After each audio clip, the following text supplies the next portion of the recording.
Halo semuanya, welcome back to my channel. Nah, di video kali ini, aku masih akan membahas tentang prediksi soshum sosiologi. Nah, adapun sumber buku yang aku ambil adalah Top Spoiler Bocoran Soal Asli UTBK SBMPTN Soshum 2022. So, mari kita sama-sama belajar ya. Baiklah, kita langsung masuk soal yang nomor 1.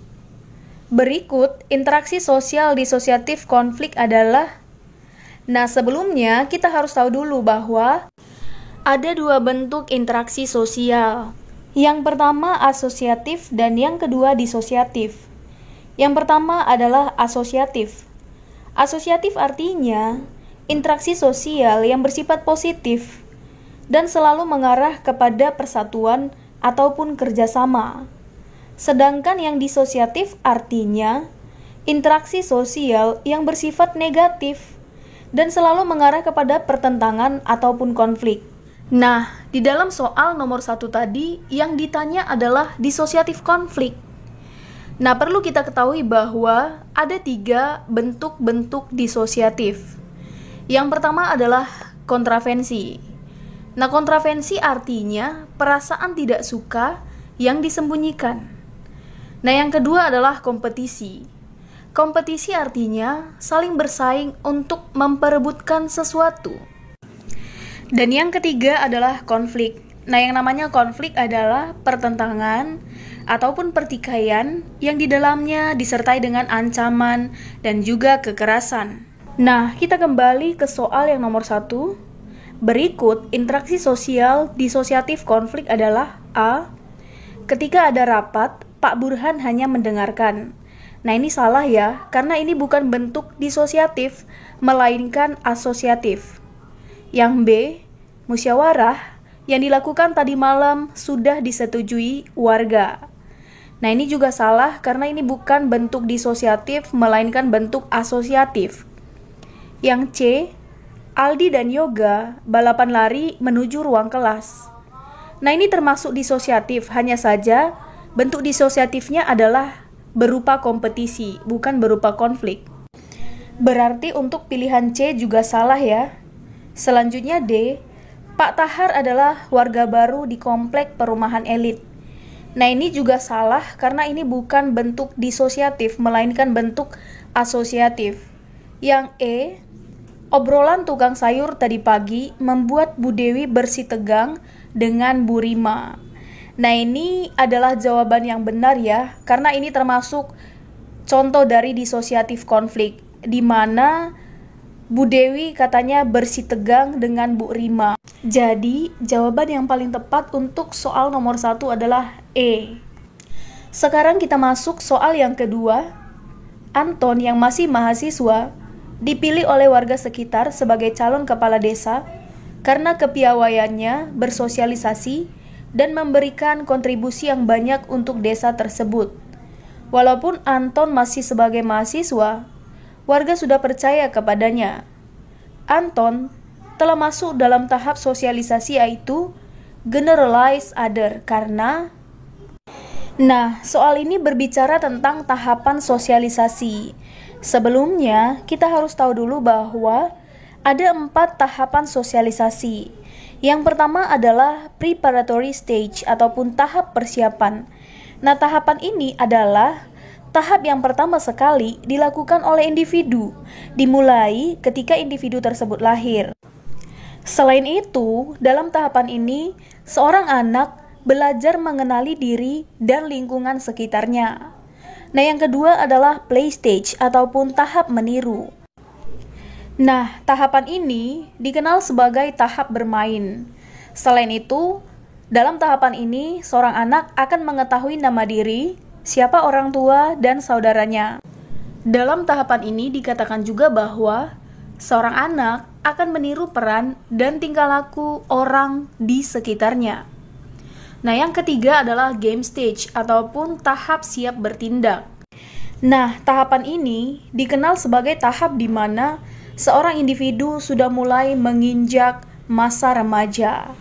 Selain itu, seorang anak juga sudah mengetahui perannya dan menjalankan perannya dengan penuh kesadaran. Dan perlu kita ketahui bahwa dalam tahapan ini, seorang anak sudah mulai memahami norma yang ada di keluarga dan juga masyarakat.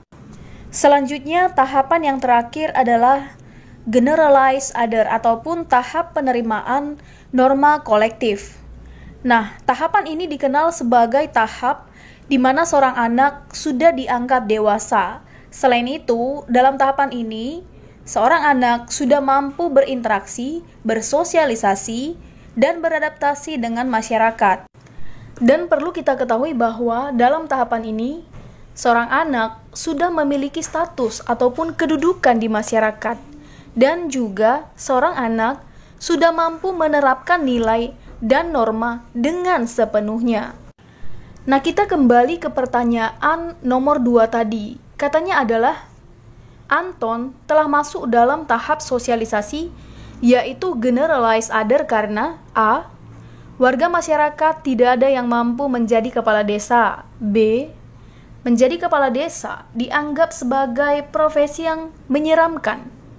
C. Anton telah mendapatkan status dan peran di masyarakat walaupun usianya masih muda. D. Anton terpilih menjadi kepala desa karena Anton adalah mahasiswa. Nah, untuk nomor 2 ini, jawaban yang paling tepat adalah C. Kenapa? Karena tadi kan sudah dijelaskan bahwa di dalam tahapan generalize other, seorang anak itu sudah memiliki status ataupun kedudukan di dalam masyarakat. Nah, ketika seseorang telah memiliki status, tentunya orang tersebut juga sudah mampu melaksanakan perannya. Nah, di dalam soal ini dikatakan bahwa si Anton tersebut telah mendapatkan yang namanya status. Statusnya adalah sebagai mahasiswa dan sebagai calon kepala desa yang dipilih oleh warga sekitar. Sekarang kita masuk soal yang ketiga. Anak remaja sudah dapat berpikir mengenai tindakan apa yang akan dilakukan apabila mengambil langkah tertentu. Tahapan ini disebut tahap A, game stage, B, generalize other, C, play stage, D, preparatory stage, E, generalize stage. Nah, jawaban yang paling tepat untuk soal nomor 3 ini adalah A, game stage. Nah, kenapa? Karena pada soal sebelumnya sudah dibahas bahwa yang namanya game stage itu adalah tahap di mana seorang individu sudah menginjak masa remaja. Dan individu tersebut katanya sudah mengetahui apa peran yang harus dia lakukan, apa tindakan yang harus dia lakukan. Dan tentunya peran yang dia lakukan tersebut dilaksanakan dengan penuh kesadaran. Sekarang kita masuk soal yang keempat. Penyimpangan sosial dapat terjadi walaupun pelaku penyimpangan tidak menyadari bahwa perilakunya dianggap menyimpang. Hal ini disebut. Nah, untuk soal nomor 4 ini berbicara tentang penyebab terjadinya penyimpangan sosial. Nah, sebelumnya kita harus tahu dulu bahwa ada beberapa penyebab seseorang melakukan penyimpangan sosial ataupun perilaku menyimpang. Nah, yang pertama adalah sosialisasi tidak sempurna. Nah, dalam hal ini dikatakan bahwa seseorang itu akan berperilaku menyimpang dikarenakan faktor keluarga. Nah, penyebab yang kedua adalah subkebudayaan menyimpang. Nah, dalam hal ini dikatakan bahwa seseorang itu berperilaku menyimpang dikarenakan faktor pergaulan yang salah. Nah, penyebab yang ketiga adalah labeling. Dalam hal ini dikatakan bahwa seseorang itu berperilaku menyimpang dikarenakan sudah terlanjur diberikan julukan, cap, ataupun label yang negatif kepada individu tersebut. Dan penyebab yang terakhir adalah anomi. Nah, anomi artinya keadaan tanpa pegangan nilai dan norma, sehingga membuat individu tersebut tidak mengetahui dan tidak menyadari perbuatan yang dia lakukan benar ataukah salah. Nah, kita kembali ke soal yang nomor 4 tadi. Katanya adalah, penyimpangan sosial dapat terjadi walaupun pelaku penyimpangan tidak menyadari bahwa perilakunya dianggap menyimpang. Hal ini disebut A. Anomi, B. Pasif, C. Labeling, D. Primer, E. Sekunder. Nah, jadi jawaban yang paling tepat untuk soal nomor 4 ini adalah anomi. Karena tadi sudah dijelaskan bahwa di dalam anomi, seseorang tidak mengetahui dan tidak menyadari apakah perbuatan yang dia lakukan itu benar ataukah salah, menyimpang ataukah tidak. Sekarang kita masuk soal yang kelima. Dimas adalah siswa yang sangat jujur. Dalam beberapa kesempatan, Dimas bahkan mengembalikan uang yang ia temukan di kantin. Karena kejujurannya, Dimas diberikan hadiah oleh kepala sekolah dan dijadikan duta kejujuran sekolah. Usaha yang dilakukan Dimas termasuk assign status karena perlu kita ketahui bahwa ada 3 cara untuk memperoleh status di dalam masyarakat. Yang pertama adalah ascribe status. Ascribe status artinya status yang diperoleh tanpa melalui usaha, atau bisa juga dikatakan status yang diperoleh melalui keturunan. Contoh, gelar sebagai anak raja, gelar sebagai anak presiden, dan lain sebagainya. Yang kedua adalah achieve status. Achieve status artinya status yang kita peroleh melalui usaha ataupun perjuangan. Contohnya adalah status sebagai dokter, status sebagai guru, dan lain sebagainya. Yang ketiga adalah assign status. Nah, yang dikatakan assign status adalah status yang dianugerahkan kepada seseorang berkat jasa yang telah dia berikan. Nah, contohnya adalah pahlawan.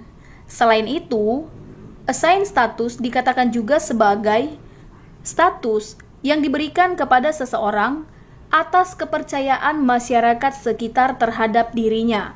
Contohnya adalah tokoh masyarakat. Nah, itu adalah 3 cara untuk memperoleh status di dalam masyarakat.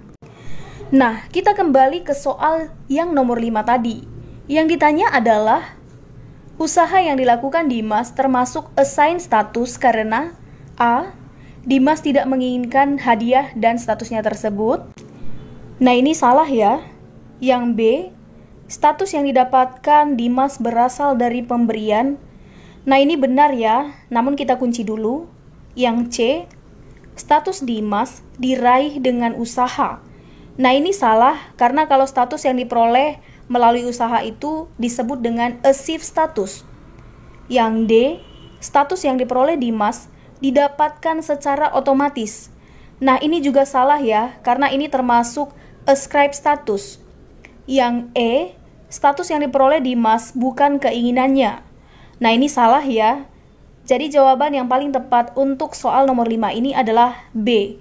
Status yang didapatkan Dimas berasal dari pemberian.